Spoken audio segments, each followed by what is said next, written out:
गोकर्ण जी ने उपदेश दिया कि पिताजी जा हाड़ मास की देह और जाते बने हुए संबंधों को छोड़ो और एक भगवान का नाम लो। और पता है कुछ लोग ऐसे होते हैं परिवार के लिए भगवान का भजन करते हैं और कुछ लोग भगवान के लिए परिवार को लगा देते हैं।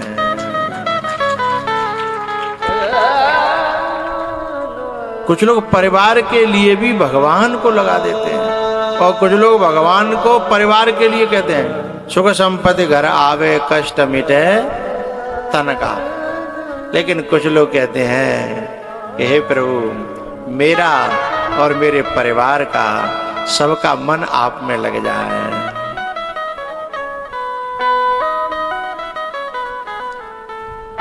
मंत्र राजोनीत जपहि तुम्हारा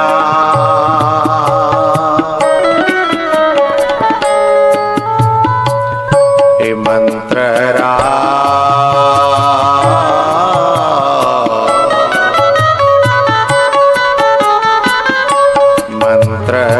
राजुनित जपहि तुम्हारा पूजहि तुम्हें सहित परिवार।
जपहि तुम्हारा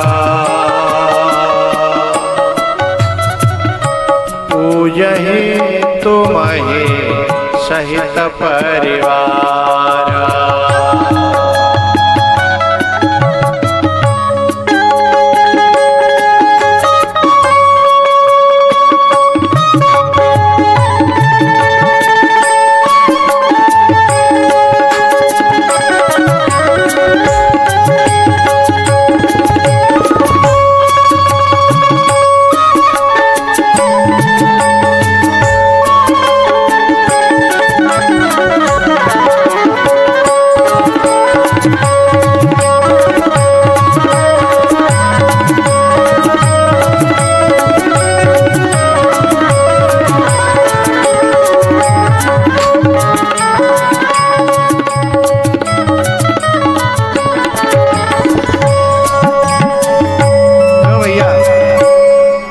आजकल परिवार में तो एक मति के लोग नहीं है, सब कोई वन में जा रहा है और कोई सन में जा रहा है।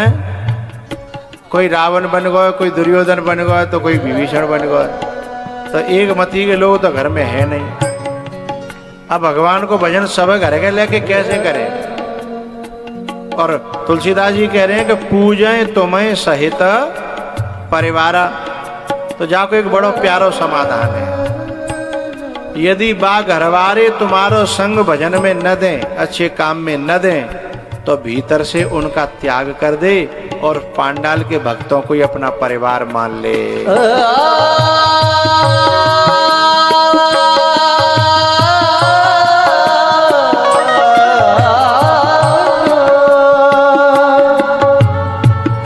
परिवार मेरा, परिवार मेरा, तेरे हवाले मुरली वाले।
सब करे मागहि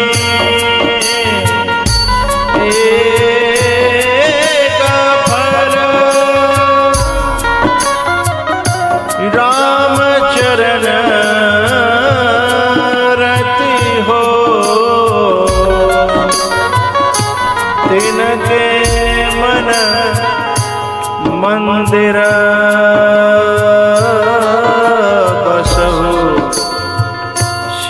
रघुनंदन दो।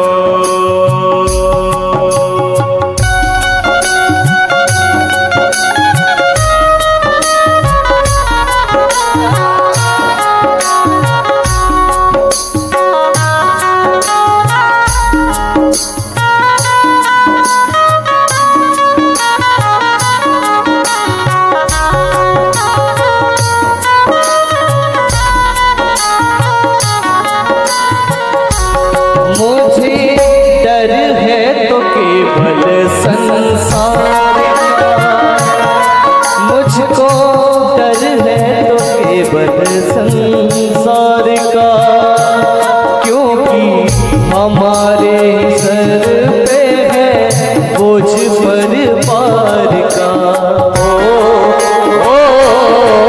मुझको डर है तो केवल संसार का, क्योंकि हमारे सर पे है बोझ परिवार का। थोड़ा बोझ मेरा प्रभु, थोड़ा बोझ मेरा प्रभु, तू भी उठा ले मुरली वाले, ओ मुरली वाले, मुरली वाले, ओ मुरली वाले।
अकेला बेधड़क लाखों के ये काम है।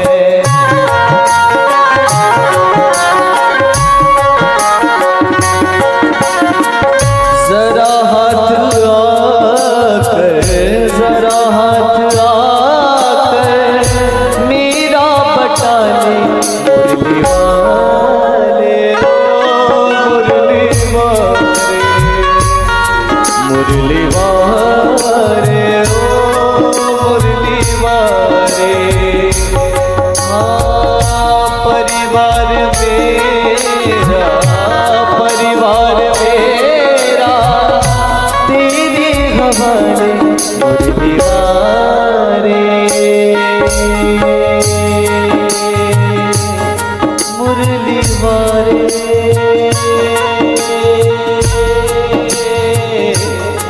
मुरली वाले, ओ मुरली वाले। मेरी शान, मेरी शान, मेरी शान, मेरी शान,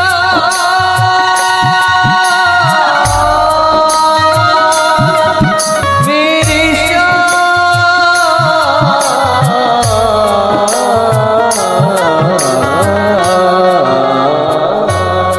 ऐसी प्रार्थनाएं कोरोना में बहुत निकलती थी। ऐसी प्रार्थना है कि शायद हमारा जी बच जाए, हमारा वो बच जाए, हम बच जाएं, हैं? अब तो जो तुम कहते सब तुम्हारे ही हवाले हैं, हैं? लेकिन वो निकल गो, फिर सब अपने अपने हवाले आ गए हम लोग, है ना।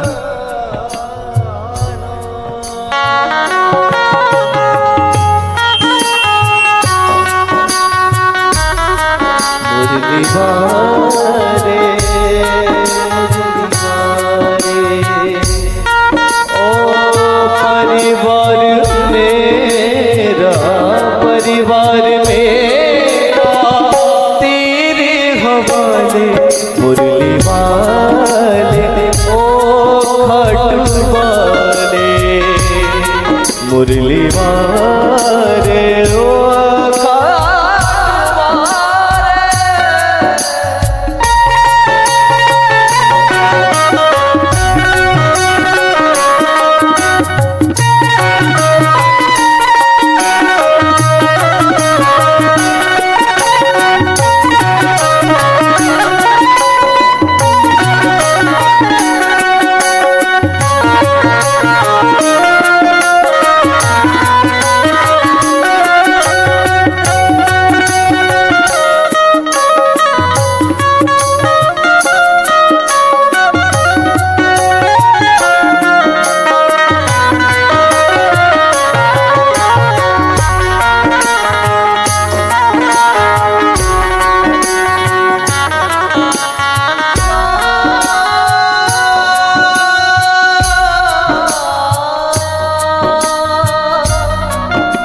परिवार मेरा तेरे हवाले। मुरली वाले काट वाले ओ मुरली वाले। गोकर्ण जी महाराज ने अपने पिताजी को समझाया और पिताजी को बड़ी शांति मिली। पिताजी ने कहा, बेटा तुमने बिल्कुल ठीक कहा है, बस अब मैं अन्यस्य दोष गुण चिंतन मासु मुक्त्वा सेवा कथा रसमहो नितराम पिबत्वम। तुम्हारी इस बात को अक्षर से मानूंगा, मैं दुनिया के चक्कर में नहीं पड़ूंगा। अब खुद मेरी औलाद ही मेरे लिए खंजर बन गई, सबसे बड़ा नासूर बन गई, सबसे बड़ी परेशानी बन गई, मैं और किसका सहारा देखूं। इसलिए अब मैं भजन करूंगा, संतों की सेवा करूंगा और नितराम कथा रसमहो पिबत्वम, मैं निरंतर कथा रस को ही पिया करूंगा, जहां मिलेगा जहां होगा।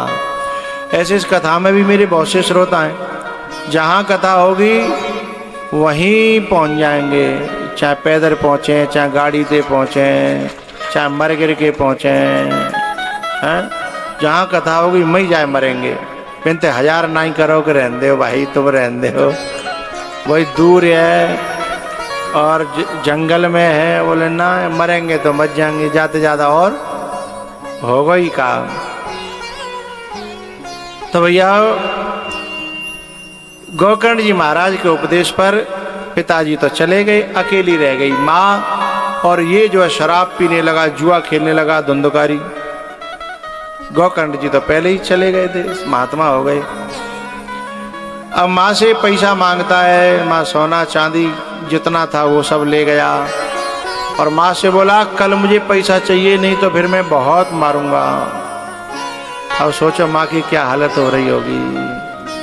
वो सोच रही कल जाने हाथ उठा दो तो मेरा जीवो बेकार है। तो रात में ही कुआं में गिर के मर गई।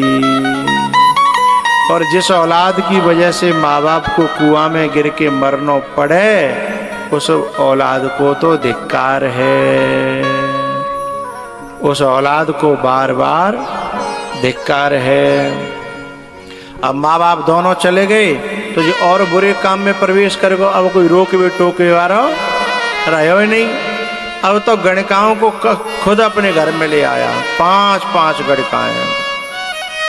शराब पीता है, जुआ खेलता है, चोरी करता है, सारे अवगुण प्रवेश कर गए। भैया जब बुराई एक प्रवेश करती है तो धीमे धीमे सारी बुराइयां जीवन में आ जाती हैं। शुरुआत एक से होती है, लेकिन फिर देखो यहाँ सब लोग किसान हैं। हमारे खेत में हम मेड़ बनाते हैं ना, मेड़, और फिर खेत में बनाते हैं पैल, क्रिया करते हैं। तो जो क्रिया करते हैं उसमें पैल बनाते हैं और बामते नेक पानी दूसरी में फूट जाए तो यूं मत समझियो को नेक फूटे हो तो नेक ही फूटे हो रहेगा। तुम यदि नेक का काम को निकल गए तो तब तक पूरा फूटियो मिलेगा, पूरी वो टूट जाएगी जो तुमने क्रिया करी का है? और दूसरी में सब पानी चला जाएगा। तो शुरुआत होती है नेक से, हैं? और यदि तुमने उसकी केयर नहीं की तो फिर नेक नहीं रहेगा। फिर तो हैं?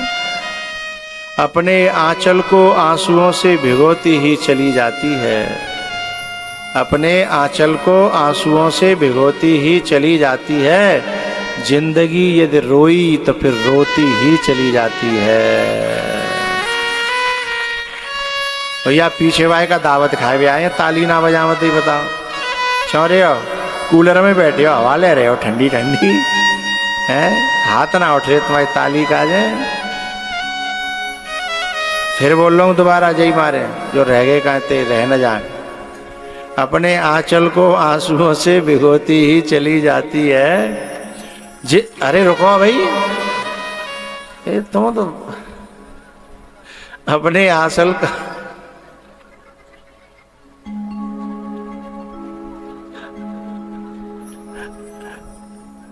अपने आंचल को आंसुओं से भिगोती ही चली जाती है। जिंदगी यदि रोई तो रोती ही चली जाती है। हाँ, वक्त पे ताली न बजे तो बुरा लगता है, और कभी कभी बेवक्त ताली बज जाए तो भी बुरा लगता है। कभी कभी हमारी कथा में कुछ ऐसे लोग आ जाते हैं जिनको हमें बुलवाना पड़ता है और वे माइक लेके बोलते हैं, तब बीच बीच में लोग ताली बजाते हैं। वो बेवक्त ताली बजाते हैं, वो इसलिए ताली बजाते हैं कि बाबा रुक जाओ, बहुत देर रह गई, खाए कहीं छोड़ोगे का है? तो वो बेवक्त ताली है। तो अपने आंचल को आंसुओं से भिगोती ही चली जाती है। जिंदगी यदि रोई तो रोती चली जाती है। इसलिए अच्छे कामों में कभी देर मत करना प्यारे। बोले क्यों? देर जब होती है तो होती ही चली जाती है।